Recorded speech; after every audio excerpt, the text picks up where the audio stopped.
দর্শক আপনাদের সবাইকে শুভেচ্ছা আমন্ত্রণ জানাচ্ছি প্রথম আলোর আজকের বার্তা কক্ষে। আপনারা এরই মধ্যে জেনেছেন আসিফ মাহমুদ সজীব ভুঁইয়া এনসিপিতে যুক্ত হলেন। তিনি নির্বাচনে অংশ নিচ্ছেন না এবং নির্বাচনে অংশ না নেওয়ার ঘোষণা মাহফুজ আলমেরও। এই বিষয়ের সঙ্গে আমরা পুরোপুরি জামায়াত ইসলামী এবং বিএনপির যে ২ জোট, ২ দলের নেতৃত্বাধীন ২ জোট অর্থাৎ নির্বাচনী জোট, সেই জোটে কার কি অবস্থান সেই মেরুকরণ নিয়ে, সেই সমীকরণ নিয়ে আমাদের আজকের আলোচনা বিএনপি ও জামাতের নেতৃত্বে জোটের নির্বাচনী সমীকরণ। আলোচনার জন্য আমন্ত্রণ জানিয়েছি শিক্ষক ও বিশ্লেষক ডাক্তার জাহিদুর রহমানকে। আর এসব নিয়ে প্রথম আলোর আজকের বার্তা কক্ষে আপনাদের সঙ্গে থাকছি আমি শামসুজ্জোহা।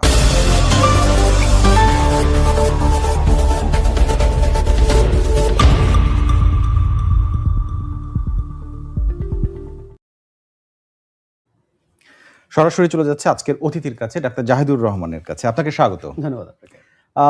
সবশেষ অনলাইনে আমরা যে খবরটা দেখলাম এবং সরাসরি একটা প্রেস কনফারেন্সে দেখছিলাম, সেটি হচ্ছে উপদেষ্টা আসিফ মাহমুদ সজীব ভুঁইয়া তিনি এনসিপিতে যুক্ত হলেন এবং একই সাথে নাটকীয়ভাবে আমরা ঢাকায় না কুমিল্লা কোথায় নির্বাচনে অংশগ্রহণ করবেন সেটা বাদ দিয়ে দেখলাম যে নির্বাচনে তিনি অংশগ্রহণ করবেন না এবং সমন্বয় করবেন তিনি এনসিপির হয়ে।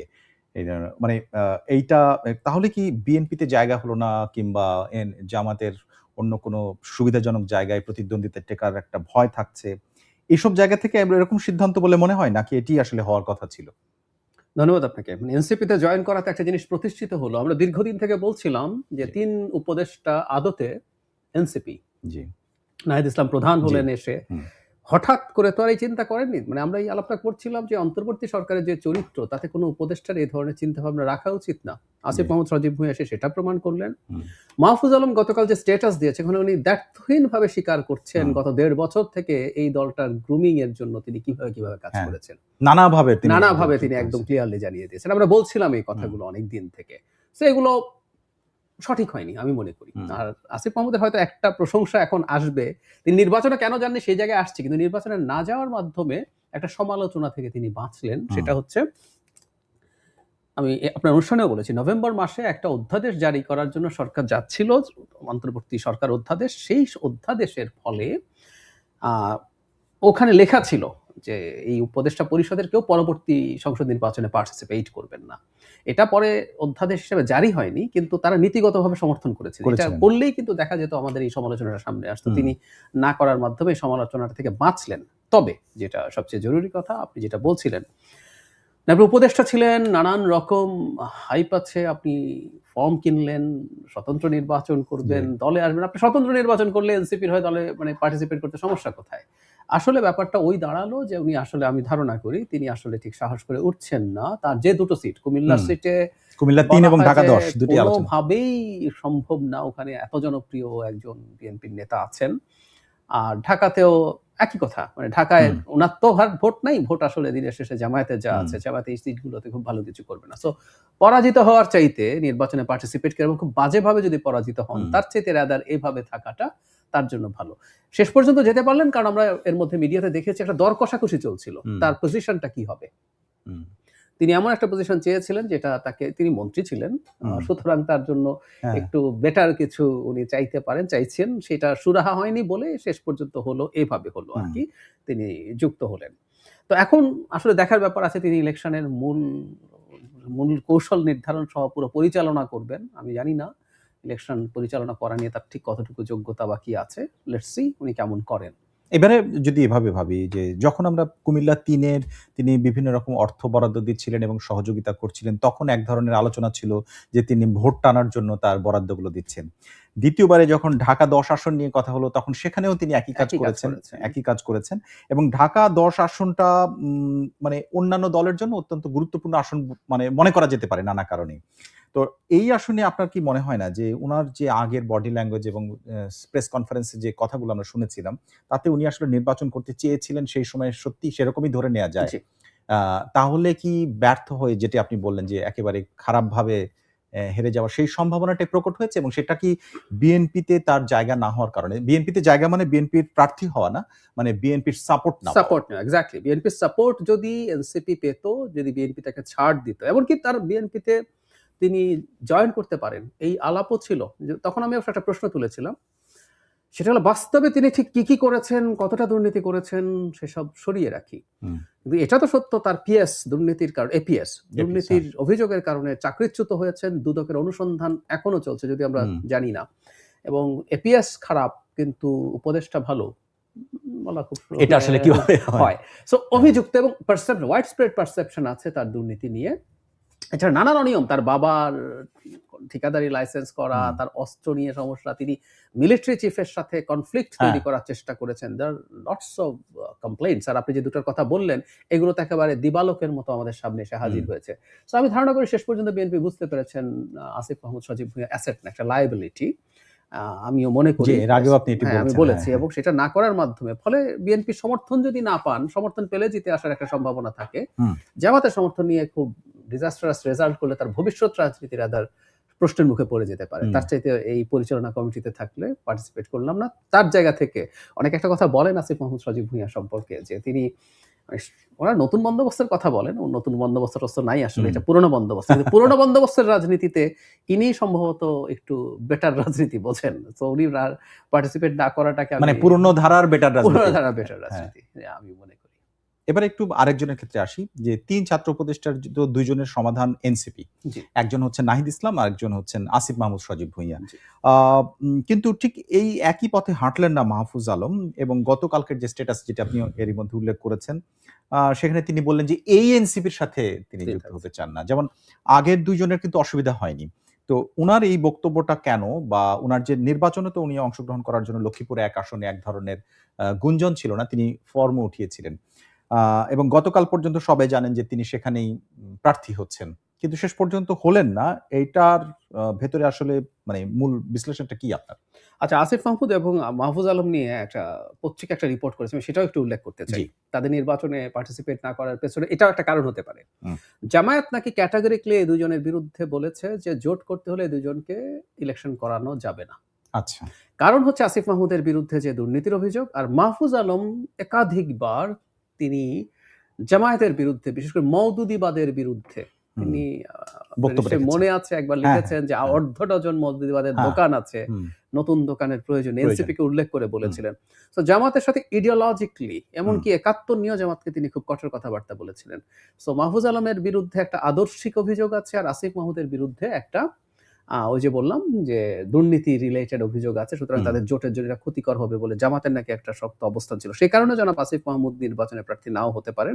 মাহফুজ আলমও নাও হতে পারেন। আচ্ছা, এটা হলো একটা দিক। হুম। আরেকটা হচ্ছে মাহফুজ আলম যেটা লিখেছেন আমি মোটা দাগে আবার এটা রিলাইও করি। কারণ মাহফুজ আলম দীর্ঘদিন থেকে তার কনসিস্টেন্সি আছে। হুম। তিনি দীর্ঘদিন থেকে এই আলাপটা সামনে আনছেন। তিনি আসলে জামাতের রাজনীতির ব্যাপারে তার রিজার্ভেশন আছে। হুম। এটা ফ্যাক্ট। জামাত তাকে নেয়নি, না তিনি জামাতকে নেননি। তিনিও জামাতকে না পছন্দ করে থাকতে পারেন। আচ্ছা। কারণ তিনি দীর্ঘদিন থেকে মধ্যপন্থী রাজনীতি নিয়ে আলাপ আলোচনা করেছেন এবং গতকালকে স্ট্যাটাসের শেষ অংশে সেটাই লিখছেন মূলত যে মধ্যপন্থী যে নতুন রাজনীতি আছে সেটার একটা উন্মেষ আবার হবে। এতে হুম। এক ধরনের ইঙ্গিত মনে হয় যে হুম। তিনি নিজেই কিছু করতে যাচ্ছেন হুম। কিনা। এট লিস্ট ওই আজকে আরো শক্তিটা একটা যে স্ট্যাটাস আসবে। দিয়েছেন যে নতুন একটা কিছু শুরু হতে যাচ্ছে এরকম একটা ইঙ্গিত দিয়েছেন। ইঙ্গিত দিয়েছেন। হ্যাঁ। Sorry I missed that hmm. Status. হ্যাঁ, গতকাল হুম। মনে হচ্ছিল যে এরকম একটা কিছু হতে যাচ্ছে। সে কারণে আমি মনে করি কারণ আপনারা খেয়াল করব যে জামাতের সাথে যাবে এই খবরেই পদত্যাগ করা শুধু না, প্রতিবাদ করে চিঠি লেখা, দলের মধ্য থেকে সমালোচনা করা গুরুত্বপূর্ণ পার্সেন্টেজ এবং যেটা একটু আরো বড় করে উল্লেখ করতে চাই, এনসিপির একটা অসাধারণ সৌন্দর্য ছিল। সেটা হচ্ছে ফ্রন্ট লাইনে হুম। খুব গুরুত্বপূর্ণ জায়গায় অনেক নারী ছিলেন। হুম। আমাদের ইয়াং নারীরা পলিটিক্স করছেন। হুম। তারা মাঠে যেমন আছেন, তারা রাজনীতিতে আছেন। এ খুব সুন্দর ব্যাপার ছিল। মানে আমাদের নারীর পার্টিসিপেশন গ্রসলি আমি শুধু ইসলাম ভিত্তিক বা ধর্মভিত্তিক দলের কথা বলছি না। বিএনপি, আওয়ামী লীগের মতো দলেও ফ্রন্ট লাইনে খুব বেশি নারী হুম। আসলে ছিলেন না। আর কেউ যদি থেকেও থাকেন অনেক ক্ষেত্রে মানে পরিবারের যে ব্যাকগ্রাউন্ড সেটা থেকে এসেছে। কিন্তু এখানে এত নারীরা ছিলেন। এই নারীরাই দেখলাম আবার প্রতিবাদী হয়ে উঠেছেন। কারণ একটা ধর্মভিত্তিক দলের সাথে শুধু না, জোটের সাথে। হুম। এখানে একটা কথা একটু বলে রাখা জরুরি। শুধু জামায়াতে ইসলামী না, এই জোটে এমন রাজনৈতিক দল আছে যে রাজনৈতিক দল হুম। কোন টক শোতে কোন সদস্য যাওয়ার আগে নিশ্চিত হন সেখানে নারী অ্যাঙ্কার আছেন কিনা। হুম। তাদের সংবাদ জামাত সম্মেলন ইসলামের কথা বলছেন আপনি? না, তার বাইরে জামাত ইসলামীর এটাও কিন্তু আচ্ছা। তার বাইরের কিছু দল আছে যাদের এটা শর্ত। আচ্ছা। তাদের সংবাদ সম্মেলনে কোনো নারী সাংবাদিক উপস্থিত থাকতে পারেন না। তো আচ্ছা। এখন এনসিপির যে নারীরা সামনে দাঁড়িয়ে লড়াই করছেন, রাজনীতি করতে চাইছেন, তো তারা ভোকাল হয়েছে। তো যেটা বলতে যাচ্ছিলাম, মধ্যপন্থার একটা গুরুত্বপূর্ণ জায়গা আছে, বামপন্থীও মানুষজন আছে। সবাই মিলে তারা একটা ভিন্ন কিছু ভাবতেও পারেন। আমি জানি না মাহফুজ আলমকে কেন্দ্র করে এই ধরনের কোনো চিন্তা বা চেষ্টা শুরু হয়েছে কিনা? যেহেতু হতে পারে। প্রসঙ্গটা আসলো একটা একটা মানে সম্পূরক প্রশ্ন করি আপনাকে। সেটি হচ্ছে এনসিপি কে ধরে নেয়া হতো মানুষের মধ্যে এরকম একটা ব্যাপার আসলো যে ২৪ এর গণঅভ্যুত্থানের সম্মুখ সারির যোদ্ধারা মানে তাদেরই সংগঠন একটা মানে রাজনৈতিক দল এটি। সেটিরই এক ধরনের জামাতের লেজুর হয়ে গেল এই নির্বাচনের সময় এসে। সেখানে মাহফুজ আলম আলাদা করে এটা বড় কোনো স্বপ্ন দেখায় কিনা আপনাকে? রাজনীতি আসলে খুব লম্বা সময়ের ব্যাপার। হুম, মানে আমি এই এনসিপির যেটা দেখা যাচ্ছে, ধরুন মাহফুজ আলমের কথাই যদি বলি, আরেকটা মৌদুদিবাদের দোকানের তো দরকার নাই। হুম, মানে আপনি যদি কেনেন, ওই হুম, কেউ বলে হুম, না, হুম, ওই হুম। যে ভারতে এই আলাপটা ভারতে হয়েছে। ভারতে যখন কংগ্রেস মাইল্ড হিন্দুত্ববাদ করার চেষ্টা হুম, করছিল, তখন অনেক সমালোচক বলছিলেন, "দেখো, কেউ যদি হিন্দুত্ববাদ কিনতে চায়, সে মুদি দোকান থেকে না, সে ডিপার্টমেন্টাল স্টোর থেকে, সে বিজেপি থেকেই হিন্দুত্ববাদ কিনবে। হুম, সো ওই মাইল্ড করে হবে না। তুমি হবে না। রাদার তার অল্টারনেটিভ কিছু করো।" সো আচ্ছা। এনসিপির যে অংশটা মনে করে তারা মধ্য ডান, পুরো ডান না হলে হুম, মধ্য ডান অবস্থানে যাবে, এই রাজনীতি যদি কেউ নিতে চায়, সে রাদার জামাতের কাছেই যাবে। হ্যাঁ, সে এনসিপির কাছে যাবে না। সুতরাং এনসিপির যদি সম্ভাবনা থেকে থাকে, সেটা হুম, আসলে মধ্য বা মধ্য বাম একটা জায়গা। সেই জায়গায়। সেই জায়গাটা থেকে আসলে তাকে রাজনীতি করা দরকার। সে কারণে আমি, যারা আলাদা হতে চাচ্ছেন তারা যদি রাজনীতিটা ঠিকঠাক মতো করেন এবং কন্টিনিউ করেন। আমি একটা জিনিস বলি, আমরা মনে করি রাজনীতি খুব শর্টকাটের ব্যাপার। আপনি খুব স্টার, আপনি হুম। একটা গণঅভ্যুত্থান করেছেন, আপনি বিখ্যাত ফেমাস মানুষ, আপনাকে সবাই চেনে, সো আপনি খুব দ্রুত দাঁড়ালেই হয়ে যাবে। হয়ে হ্যাঁ। যাবে। আছে ২-১ টা উদাহরণ। সেটা হচ্ছে ওই যে আসামে হয়েছিল। আসু হুম, স্টুডেন্টস অ্যালায়েন্স একটা হুম, মুভমেন্ট হুম। করেছিল। পরের নির্বাচনে প্রফুল্ল মোহান্ত জিতে জিতে যান গিয়েছিলেন। হুম, এবং ইয়াংগেস্ট চিফ হুম, মিনিস্টার হয়েছিলেন। কিন্তু আমি যদি আরেকটা উদাহরণ দেই, পাকিস্তানে ইমরান খান মানে এত বিখ্যাত, এত জনপ্রিয় মানুষ তো হয় না। হুম। মিড 90s এ উনি রাজনীতিতে নাম লেখালেন। উনি ক্ষমতায় আসতে, আসতে ২০ বছরের বেশি সময় লেগেছে। হ্যাঁ, একটা লম্বা সময়। সেই দলটা কিন্তু গ্রাউন্ড তৈরি হয়েছে। হ্যাঁ? হুম, তার ১ম বার ক্ষমতায় আসার ক্ষেত্রে তাকে লাস্টলি মিলিটারি সরালেও ১ম বার ক্ষমতায় আসার ক্ষেত্রে মিলিটারি তাকে ক্ষমতায় সাহায্যও করেছে। কিন্তু ওইটুকু করতেও তার ২০ বছরের বেশি সময় লেগে গেছে। হুম, সে কারণে বলছি, এই মধ্যপন্থার যারা রাজনীতির কথা ভাবেন, তারা যদি শর্টকাটের চিন্তা না করে, হুম। তারা যদি রাজনীতিটা করে যান, বাংলাদেশের রাজনীতি করে তাদের পক্ষে দাঁড়ানোর সুযোগ আছে। কারণ এই মানুষগুলোর অ্যাচিভমেন্ট আছে। অর্থাৎ যে আপনি সামনে সুযোগ দেখেন। দেখি। ওকে। আ এবারে আসি আপনি একটু বলার চেষ্টা করছিলেন বা আপনার যে আ রিপোর্টের উদাহরণ দিলেন সেখানে যে জামাতের বাধার মুখে আ আসিফ মাহমুদ এবং মাহফুজ মাহফুজ আলম এই দুজনই আসলে এনসিপিতে সরাসরি নির্বাচনে আসতে পারলেন না বা এরকম একটা মানে ওই রিপোর্টের রিপোর্ট। বিষয়টা এরকম। এখন আ আমি যদি একটু ক্যাটেগরিক্যালি এভাবে দেখি যে একদিন আগে অর্থাৎ গতকালকে এনসিপি জামাতের সাথে নির্বাচনে জোটে যাওয়ার ঘোষণা দিল। ঠিক তার পরের দিনই আমরা দেখলাম আসিফ মাহমুদ এলেন এনসিপিতে এবং পুরো নির্বাচনটা সমন্বয় করবেন। এইটা একটা আসিফ মাহমুদের গতকাল পর্যন্ত মুভমেন্ট মানুষের কাছে ছিল এরকম যে তিনি নির্বাচনে তো প্রার্থিতা যারা করেন আমার মনে হয় যে বাংলাদেশে নির্বাচনে কেউ প্রার্থী কিন্তু তিনি আর প্রার্থী হবেন না। এই ঘোষণা দেওয়ার জন্য তারা আসলে প্রস্তুত থাকে না এবং তাদের জন্য আসলে অনেক কষ্টের ব্যাপার। সাধারণত সরে আসতে চান না। তিনি সরে এলেন। তাহলে এটি আসলে পূর্ব পরিকল্পিত ছিল। তিনি এটাই হবার কথা ছিল। এটা ধরে নেয়া যায় কিনা? ধরে নেয়া যায়। ধরে নেয়া যায়, ইনফ্যাক্ট উনি অপশন খোলা রেখেছেন। কিন্তু যখন সময় আগাতে থাকলো, যদি আচ্ছা। জামাতের শক্ত রিজার্ভেশন থাকে, হুম, আর এমনিও আমি শুরুতে যেটা বলেছি, আপনি ঢাকা থেকে হুম, জামাতের সমর্থন নিয়ে নির্বাচন করলেও খুব ভালো কিছু করবেন না আসলে। হুম, ইটস ফর সিউর। এবং যারা আসিফ মাহমুদের, আমরা ব্র্যান্ডিং বলি না, ধরেন নাহিদ ইসলাম হুম, মন্ত্রী ছিলেন। আমরা নিশ্চিতভাবে জানি না উনি ওখানে কোনো অন্যায়, দুর্নীতি, অনিয়ম করেছেন কিনা, জানি হুম, না। হুম, কিন্তু নাহিদ ইসলামের সম্পর্কে আপনি দেখবেন এই পারসেপশন নেই, হুম। এরকম নেই। মাহফুজ আলম তো আসিফ মাহমুদের সমান ছিলেন। হ্যাঁ, আপনি কি বাস্তবে কি ছিলেন আমি জানি না। হুম। আবারও বলছি, it's all about perception. Politics কিন্তু পারসেপশন। পারসেপশন এর ব্যাপার। আসিফ মাহমুদ কতটা দুর্নীতি করেছেন আমি আসলে জানি না। এগুলো হুম, প্রমাণ সাপেক্ষ ব্যাপার। কিন্তু পারসেপশন হচ্ছে অনেক রকম অনিয়ম দুর্নীতির সাথে তিনি জড়িত হয়েছেন। হুম, এই নাহিদ ইসলাম তো, ফলে তাদেরই কেউ হুম, জামাতের ভোট নিয়ে হয়তো বেটার ফাইট করতে পারবেন। হুম। আসিফ মাহমুদ সেটা পেরে উঠবেন না। কারণ তার ইমেজ অত্যন্ত সংকটের মধ্যে পড়েছে। সেটা তার জন্য আসলে খুব টাফ হয়ে যাবে বলে এবার মনে করি। এনসিপির ইমেজ নিয়ে যদি বলি, এটা জি, হচ্ছে তাদের ব্যক্তিগত এই ২ জন প্রার্থী। ২ জন। কিন্তু এনসিপির ইমেজের ক্ষেত্রে এনসিপির যে মধ্যপন্থা তারা নিজেরা কিন্তু কয়েকবার বলেছে জি। এবং তারা মাত্র কয়েকদিন আগে একটা জোট তৈরি করলো। সেখানে ৩ টি দল থাকলো। তার মধ্যে এবি পার্টি এবং আ গ রাষ্ট্র রাষ্ট্র সংস্কার। রাষ্ট্র সংস্কার আন্দোলন এবং সংস্কার নামেই তারা জোট করলো। জি। সেই জোটের মানে সেখানে তাহলে কোনো কমিটমেন্ট ছিল না। এটা তাদের মূল কমিটমেন্ট ছিল। মাঝখানে মানে অনেকগুলো পরিবর্তন দেখছি। প্রার্থীদেরও অনেক পরিবর্তন। তারা বলল ৩০০ আসনে, তারপরে ১২৫ আসনে দিল হচ্ছে ঘোষণা। এরপরে এখন ৩০ টাতে দফা-রফা হলো জামাতের শুধু সাথে, তাই ৩০ টা তো? তো না, আরো মারাত্মক অভিযোগ আছে। ডক্টর তাসতুবা জাবিন একটা লম্বা স্ট্যাটাস দিয়েছেন। জি। সেখানে তিনি দাবি করছেন আলাপটাকে এরকম ছিল যদি জোটও হয় বাকি জায়গাতে, হুম। মানে এখানে তারা ছাড় পাবে কিন্তু বাকি জায়গাতে এনসিপি পার্টিসিপেট করবে। হুম। এখন বাকি জায়গাতে এনসিপি পার্টিসিপেট করছে না। করছে এখন না। সংকটটা কোন জায়গায়? ২৭০ কোনটায় জামায়াত, হুম। কোনটায় খেলাফত মজলিস, হুম। কোনটায় ইসলামী আন্দোলন। হুম। এনসিপির নেতা কর্মীদেরকে তাদের হয়েও ক্যাম্পেইন করতে হবে, পরিস্থিতিটা এখন এরকম। হুম। তার মানে একটা মধ্যপন্থী দল যে জামাতের বাংলাদেশকে আফগানিস্তান বানাতে চায় এরকম মানুষও দলও এখানে আছে। আছে। তার দলের হয়েও কোন কোন সিটে হুম। ভোট চাইতে হবে। যারা বাংলাদেশে শরিয়া কায়েম করতে চায় তাদের তাদের হয়ে ক্যাম্পেইন চাইতে করতে হবে। হবে। হ্যাঁ। যে দল নারী অ্যাঙ্কার থাকলে টক শো করে না, এনসিপির নারীদেরকে হুম। তার হয়ে ভোট চাইতে হবে।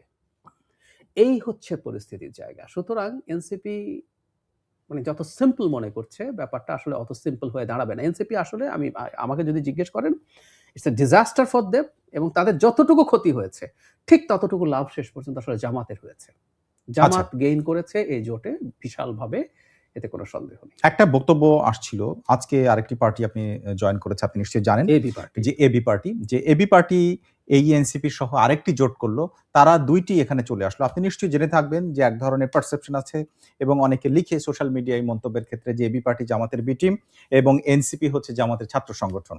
এইভাবে যদিও ওখানে ছাত্র শিবির আলাদা আছে, তারপরে এটি বলা হতো। তা এবারের যে সমীকরণ সেটা আসলে সেটাকেই সাপোর্ট করলো কিনা? অনেক ক্ষেত্রেই তাই। যেমন ধরুন এবি পার্টিকে জামাতের বিরুদ্ধে আমরা বেশ কঠোর কথা বলতেও মাঝে, মাঝে শুনেছি। সো সেই এবি পার্টি গিয়ে জামাতের সাথে জোট করছে, দ্যাটস রিয়ালি ভেরি সারপ্রাইজিং। কারণ আমরা জানি এবি পার্টির যিনি প্রধান তিনি খুবই মুজিবুর রহমান মঞ্জু, সিগনিফিক্যান্ট হ্যাঁ। ছাত্র শিবিরের সভাপতি ছিলেন, খুবই সিগনিফিক্যান্ট নেতা ছিলেন। এবং অনেকেই ওই পার্টির অনেকেই একসময় ছাত্র শিবির ব্যাকগ্রাউন্ডে ছিলেন। তারা আমাদের সামনে পোর্ট্রে করেছেন যে সেখানে তাদের অনেকগুলো নীতিগত ইস্যুতে ডিবেট হওয়ার কারণে তারা কেউ বহিষ্কৃত হয়েছেন, কেউ ছেড়ে চলে এসেছেন। কিন্তু এখন এই আলাপটা আসলে আছে, এটা খুব অস্বাভাবিক না। অন্তত এবি পার্টি তাদের যে চিন্তা আমি ধারণা করি, তারা একেপি যেটা আছে টার্কিতে, ট্রুথ অ্যান্ড জাস্টিস পার্টি, দোকানের পার্টি, সেটার আদলে দলটাকে তৈরি করতে চাইছেন। নামটার মধ্যে ইসলাম নেই কিন্তু ইসলামিক মূল্যবোধ তারা ধারণ করতে চান এবং ইনফর্মালি ইসলামকে ব্যবহার করা এরদোগান যেটা করেন। তো সেই কারণে আমিও যে অভিযোগটা করা হয় এখন এই যাওয়ার মাধ্যমে এটা আসলে টু সাম এক্সটেন্ট সেটা ঐরকম ভাবে একটা পারসেপশন তৈরি হয়। আবারও বলছি পলিটিক্স কিন্তু পারসেপশনের ব্যাপার। সেই পারসেপশনের একটা ভ্যালিডিটি আছে কারণ অনেকে এই কথাগুলো বলছিলেন। এই প্রসঙ্গে যোগ করতে চাই, মিস্টার ফজলুর রহমান বিএনপির নেতা, খুব সমালোচনা তার হতো একটা। তিনি বহুদিন থেকে বলে বেড়াচ্ছেন, আজকে কিন্তু আমি দেখলাম ফেসবুকে ওই ক্লিপটা লোকজন শেয়ার করছেন এবং ইট বিকেম ভাইরাল। এই দুটো এবি পার্টি, এনসিপি যে এরা আসলে অভিনেতা, এরা সামনে অভিনয় করে, পেছন থেকে ডিরেক্টর হচ্ছে জামাত। ওনার বক্তব্য। এবং অনেকে ফান করে লিখছে যে তার কাছে মাফ চাই, আমরা একসময় এটা নিয়ে সমালোচনা করেছিলাম। সো এই পারসেপশন গুলো তো আসলে তৈরি হচ্ছে। একটা কথা বলে রাখা ভালো, এবি পার্টি তো পুরোটাই আসলে জামাত বা শিবির ব্যাকগ্রাউন্ডের মানুষজন, কিন্তু এনসিপির ক্ষেত্রে একটা উল্লেখযোগ্য অংশ সেখান থেকে এসছেন। সো কল্ড এক্স শিবির বলে একটা গ্রুপ বেরিয়ে যাওয়ার পরও এখানে তারপরও প্রচুর আসলে ওই ভাবধারার মানুষ আছে। তাহলে একটু যদি ওই যে জোট তারা কয়দিন আগে গঠন করলেন, সেটা হচ্ছে আসলে নামকাওয়াস্তে একটা জোট ছিল এবং সেখানে আরেকটি দল থেকে গেল, সেটি হচ্ছে রাষ্ট্র সংস্কার আন্দোলন। এইটা মানে তাদের ভুল ছিল নাকি উনাদের আসলে ট্র্যাপ ছিল নাকি এটা আসলে হয়ে গেছে? আমি রাষ্ট্র সংস্কার আন্দোলন কিভাবে আসলে এই ট্র্যাপে পড়লো আমি একটু কনফিউজড। আমি ট্র্যাপ বলছেন আপনি? ট্র্যাপ বলছি আমি। এখন ট্র্যাপ বলবোই। হ্যাঁ। মানে রাষ্ট্র সংস্কার আন্দোলনের যিনি প্রধান, আমি আমার খুব শ্রদ্ধার একজন মানুষ, হাসনাত কাইয়ুম। আমি তার সম্পর্কে একটু বলতেই চাই। সংস্কার, কনস্টিটিউশনাল রিফর্মস নিয়ে অনেকেই স্বাধীনতার পর থেকে আলাপ করেছেন। মিডল ক্লাসের কাছে কনস্টিটিউশনাল রিফর্ম, কনস্টিটিউশনাল প্রবলেমস কি আছে না আছে, এটা মিডল ক্লাসের কাছে তার ভাষায় রিচ করার কৃতিত্ব আমি এই হাসনাত কাইয়ুমকে দিতে চাই। তাদের একসময় এইটার আগে তাদের একটা রাষ্ট্রচিন্তা নামে একটা প্রতিষ্ঠান ছিল, সেটার মাধ্যমে তারা এই আলাপগুলো করে গেছেন। তাদের আলাপের সাথে আপনি দ্বিমত করতে পারেন, কিন্তু তারা মানুষকে কনসাস করে গেছেন। তো যেটা হলো এই জোটে তারা আসলেন, আমি একটু অবাক হয়েছি। এর আগে ওই যে একটা সময় আপ বাংলাদেশ ওইখানে থাকার কথা ছিল, যেটা জামাতের আরেকটা জামাতের কতগুলো কোন একটা টিম এরকম একটা আলাপ কেউ করছে। তো যাই হোক তিনি সেখানে গেছেন, ওনার বোঝা উচিত ছিল আমার ব্যক্তিগতভাবে মনে হয়। উনি বুঝে উঠতে পারেন নাই এটা আসলে একসাথে একটা ইন্টারিম টাইম, কারণ বার্গেন গুলো হচ্ছিল না।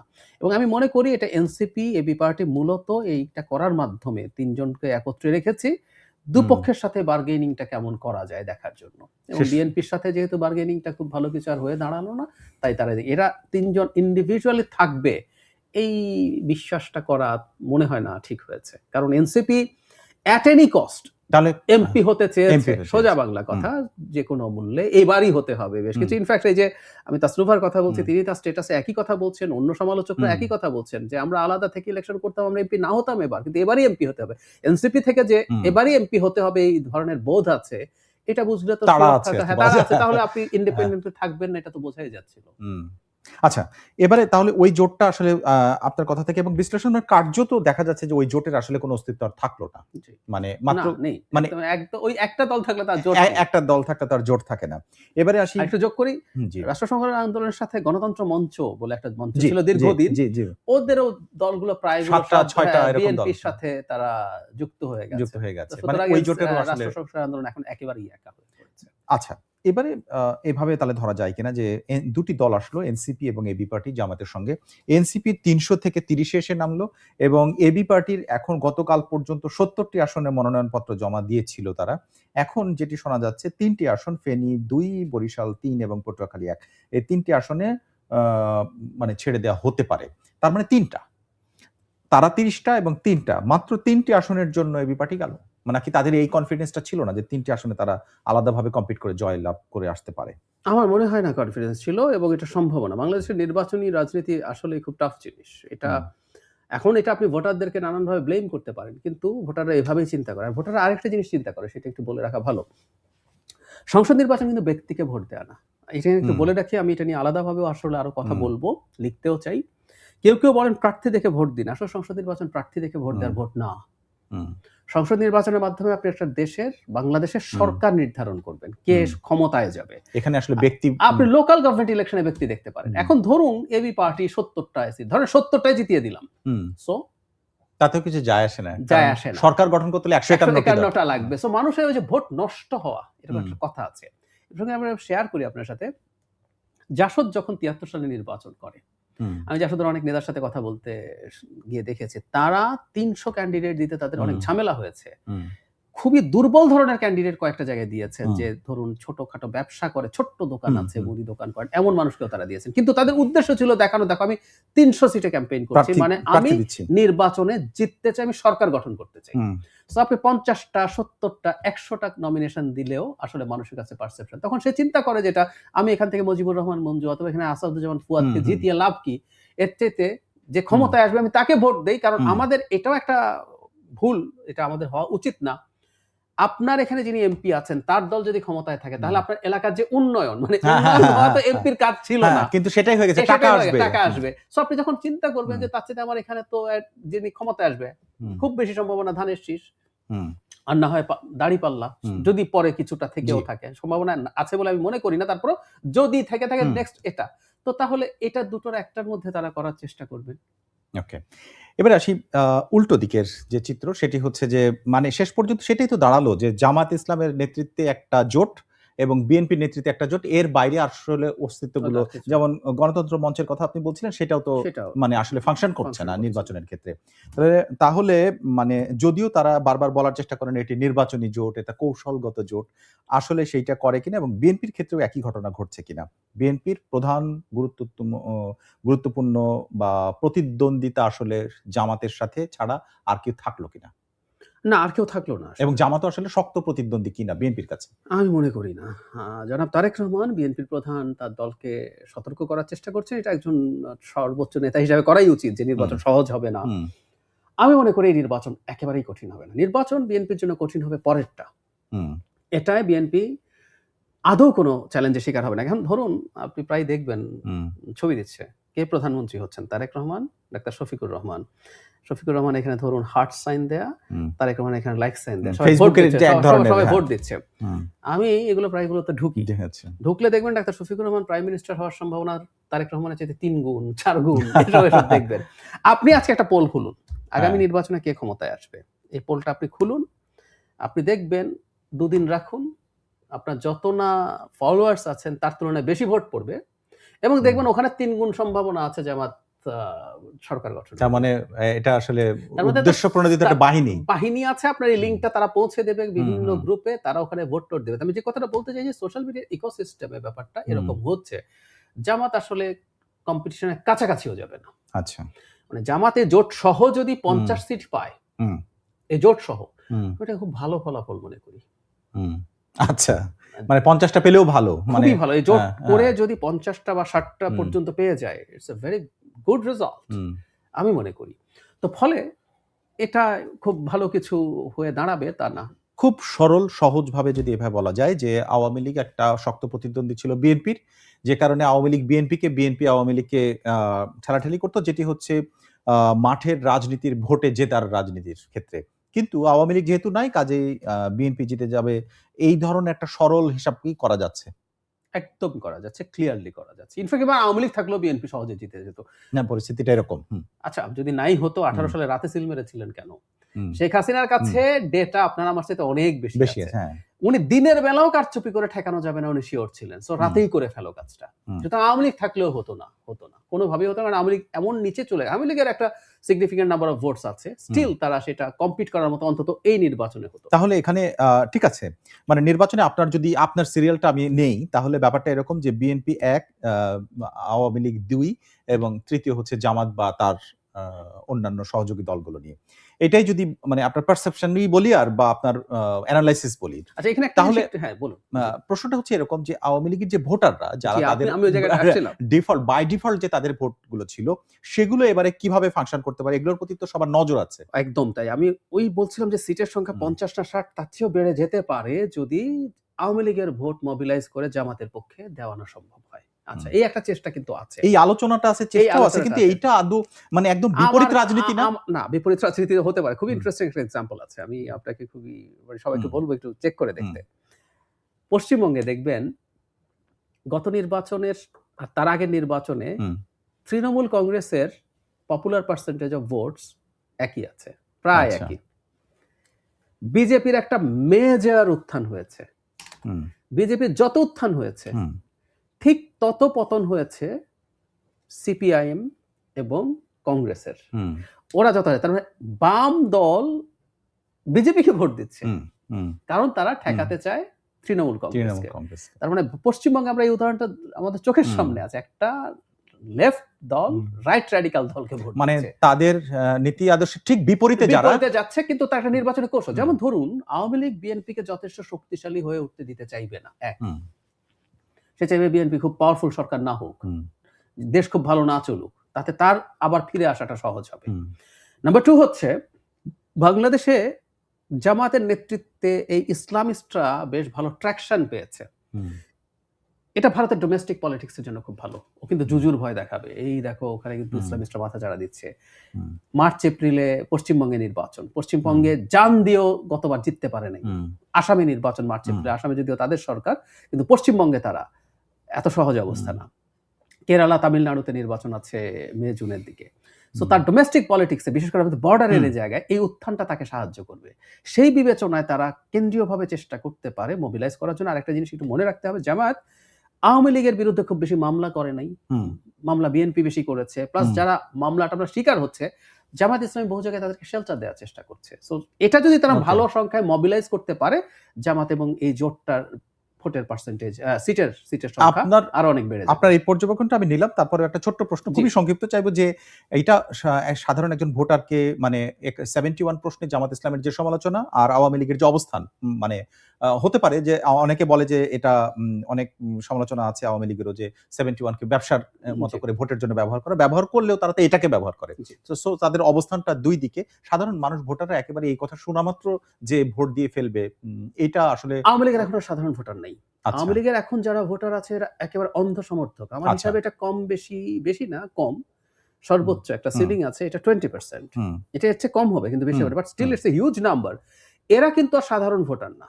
আওয়ামী লীগের কোনো সাধারণ ভোটার নাই, এমনকি আওয়ামী লীগ করা সেন্সিবল মানুষ আওয়ামী লীগের আর ভোট দেবে না। এটা হচ্ছে একটা অন্ধ কাল্টের মতো, সেই সংখ্যা still it's a big number. ও দেবে, ওকে বলা হচ্ছে ও যদি কনভিন্সড হয় ও দেবে। আচ্ছা, এরা যদি দেয় সেই নাম্বারটা তো আগের 91 সালে প্রেসিডেন্ট নির্বাচনের সময় আওয়ামী লীগের বদরুল হায়দার চৌধুরী ইলেকশন করছিলেন। বিএনপির আব্দুর রহমান বিশ্বাসের 91 সালের কথা বলছেন। জি। 91 সালে জামাতের সমর্থনের জন্য গোলাম আজমের কাছে দোয়া চাইতে আওয়ামী লীগ পাঠিয়েছিল। আচ্ছা।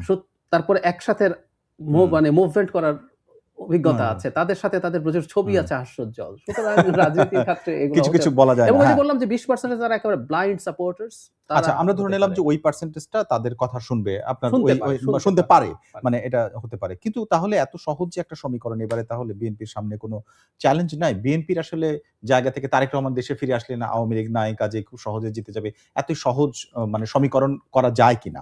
মানে চ্যালেঞ্জটা কোথায় তাদের? চ্যালেঞ্জটা আসলে ওই যে বললাম আওয়ামী লীগের ভোট আছে আর এটা খুব স্বাভাবিক। আপনি যখন টপে থাকেন চ্যালেঞ্জটা সহজ হলেও আপনি এটাকে খুব সহজভাবে না বলাটাই উচিত। হুম, এটাকে যত টাফ বা সতর্ক করতে পারবেন আপনার জন্য আখেরে ভালো হবে। সতর্কতায় কোনো লস নেই কিন্তু। হুম, হুম, এটা হলো সবচেয়ে বড় ব্যাপার। হুম, আর ওই যে বললাম আওয়ামী লীগের ভোট মেবি বিগ ফ্যাক্টর। এটা আপনি 20% একসাথে দেওয়াই দিতে পারবেন না। কারণ আওয়ামী লীগের হুম, এরপরও ৭১ পৃষ্ঠে কিছু মানুষ আছে। শুধু তাই না, ধর্মভিত্তিক রাজনীতি। হুম, আওয়ামী লীগের সেকুলার মানুষ আছে যারা হুম, এই রাজনীতি পছন্দ করেন হুম। না। সো এরা যে সবাই গিয়ে দিয়ে দেবে ভোট এইভাবে ব্যাপারগুলো কাজ করে না।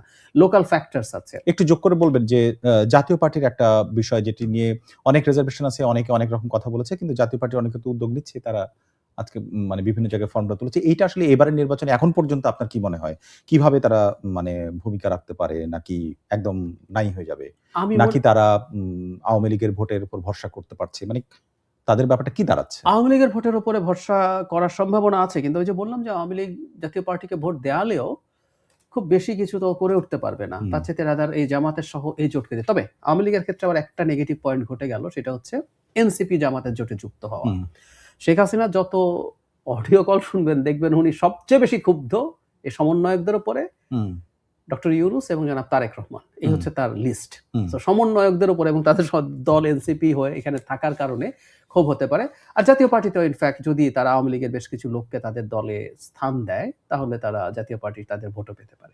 আমরা কয়েকটা বিষয় দেখলাম। কিছু, কিছু ব্যক্তির ক্ষেত্রে যুক্ত হয়েছে। তাদের মধ্যে মুক্তিযুদ্ধের প্রশ্নে মুক্তিযোদ্ধারা সাধারণত যা করেন না, সেই ধরনের একটা সিদ্ধান্ত কর্নেল অলি আহমেদের এলডিপির। যদিও তার সেক্রেটারি চলে গেছে বিএনপির কাছে। কিন্তু তিনি আ জামাতের এখানে যোগ দিলেন। আখতারুজ্জামানের পরে এটি একটা বড় সমালোচনা। এটি এবং কাদের সিদ্দিকী নির্বাচন করবেন না। এই অসন্তোষটা এই দুটো ব্যক্তির হিসেবে আমার কাছে মনে হয় যে তারা ব্যক্তি হিসেবে সারা বাংলাদেশেই পরিচিত। কিন্তু তাদের এই রাজনৈতিক সিদ্ধান্ত এবং এখনকার প্রেক্ষাপটে একটু বিশ্লেষণ জানতে চাই। মানে অলি আহমেদ খুব বেশি হুম, কিছু তা না। কিন্তু জামাতের জন্য হুম, ইস ইম্পোর্টেন্ট। হুম, কারণ হচ্ছে যে মানে জামাতের মরিয়া হুম, ভাবটা আপনি আখতারুজ্জামানকে দিয়ে বুঝতে পারবেন। হুম, এই ভদ্রলোক আপনাকে মানে ২৪ সালের হুম, নির্বাচনে হুম, পার্টিসিপেট করে। জামাত হুম, হুম, জাতীয় পার্টিকে কি অভিযোগ করে? সে নির্বাচনে পার্টিসিপেট করে আওয়ামী লীগকে কোলাবোরেট জি, করেছে। তো উনি তো ২৪ সালের ইলেকশনে পার্টিসিপেট করেছেন। হুম, আখতারুজ্জামানের ভিডিও পাবেন অনলাইন। উনি বলছেন, "আমার নেত্রী দেবী দুর্গার মতো ১০ হাতে সব সামলাচ্ছেন।" হুম, ২৪ সালে ২৪ সালে যে গণঅভ্যুত্থান হলো তারা নাকি রাজাকাররা করেছে বলে উনি চেঁচাচ্ছেন এরকম হুম, ভিডিও পাবেন। তাকেও নিল মরিয়া হয়ে। কারণ হলো ওর চেয়ে তো মুক্তিযুদ্ধ নিয়ে সমস্যা আছে। একজন মুক্তিযোদ্ধাকে সে দলে আনতে চায়।